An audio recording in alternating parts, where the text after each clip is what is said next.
Cohabiting highlights. Well, why do we say cohabiting is wrong? Ma'am, enlighten us. Let's go back to scripture. It's very clear.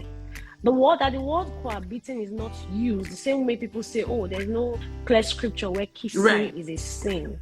And so therefore, because there's no way kissing is a sin, so we're free to Tell kiss. me about it. There's marriage. Yes, ma'am. Honorable. Mark that word. There's Okay. a point of emphasis there. Marriage is honorable, and so therefore, the bed must be kept undefiled. Yeah. Cohabitation is when you live with somebody that you are not married to. Okay? And we're not talking about the marriage that y'all conduct between yourselves, just the two of y'all, and there were no witnesses, there's no legal document. Now, there's nowhere cohabiting is categorically written, because some people can also tell you, we can be living with each other, but we're not having sex. I've heard all manner of things, in these our times. I should honor myself, understanding that my body is a temple of God. And the only way I can honor my marriage or the marriage bed is by sacrificing some things that should be valuable, some things as value, so that I can live so that I can live right, knowing that I have been called into the life of righteousness. There is no way you can be staying with someone. You are an emotional being. You are a human being. You cannot take fire into a lamp and not be burnt. In other words, it's not possible to live with somebody in the same house that's not your spouse and not have what I call sexual relations.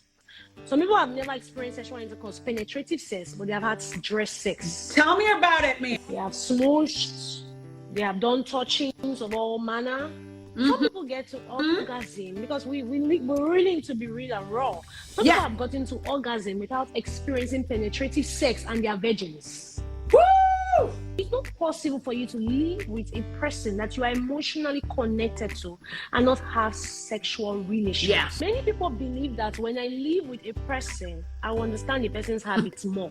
I've seen fear as one of the common reasons why people cohabit in relationships. So they want to live together so that they can understand themselves. They believe that if I live together, cohabit, if I live with this person, I will know the person's habits. Yes. People come to meet me that have stayed with each other for 3 years. They stay together. They are practically living together. And yet, they still don't know the person. When they get married, they say, I have issues. So I tell people, why don't you go and cohabit with God so that I can show you the habits of the person without you living with him? Come on now. I'm giving an example to say that how much more with you who sleeps in the same house with a guy you're not married to, or a lady you're not married to. You dress, you wear your nightwear, you wear all the things that in order you should save for your marriage. So when I cohabit with someone who is not married to me, when people see me, they don't see a reflection of Christ. They see ungodliness. Someone just said, I thought it was necessary for those who are close to getting married to live together.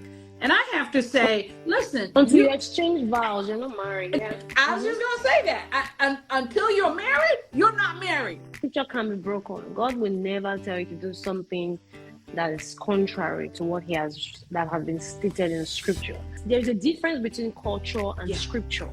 That something is cultural doesn't mean that it is scriptural. Many times we want to go with what is popularly false. We want to always manipulate scripture. When you're a believer, you believe in values that are synced with scripture.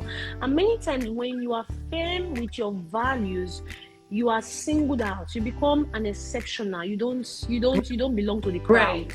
And people who are exceptional are more attractive. Had some friends who have said to me that, in their family, these are some, in Africa where they said, okay, in our family, we marry you into the family having known that you are already pregnant because we do not want someone who cannot give birth to children. They call it tests. We need to test so that we know whether she can perform. Or whether he can perform. Yeah, that's what is presented now. We need to know whether she can conceive, carry a baby, whether she can be pregnant. You don't test to have a testimony. You wait to have a testimony. The only way I can know that this is a testimony is that I waited for it. But when you begin to test before the time, it's no longer a testimony. Yeah. It's a specimen. In other words, you are telling the person that she's not a life partner. She's a biological specimen. Because it's only specimens that are tested in the lab.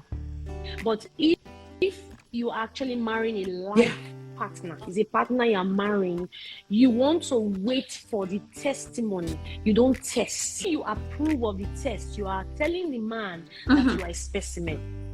But when you don't approve of the test, you're telling you are a special being, a partner, somebody who is waiting, somebody that is not an option but a privilege. Yeah.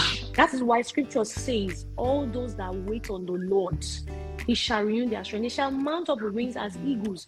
Look at all the benefits that comes for waiting. First of all, I already knew that marriage was not the union of two performers. It's the union of two companions. Yes, I wasn't even thinking about whether my husband we can do rounds of sex, because that's many times that's what happened. I was thinking of his rounds of spiritual sense, not rounds of sexual sense. But if your mindset is wrong, you'll marry wrong.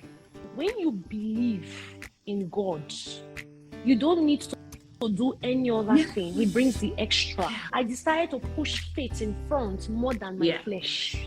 I had to push faith in front more than my fear. In choosing a right partner, make sure you have chosen a life with God. It's the first thing ever. Because you need it before you choose, before you marry. You need it inside marriage also. If you marry out of flesh because you are testing, you will use flesh to sustain it. Cohabiting. Watch full video on the Maggie Mugai Show YouTube channel today.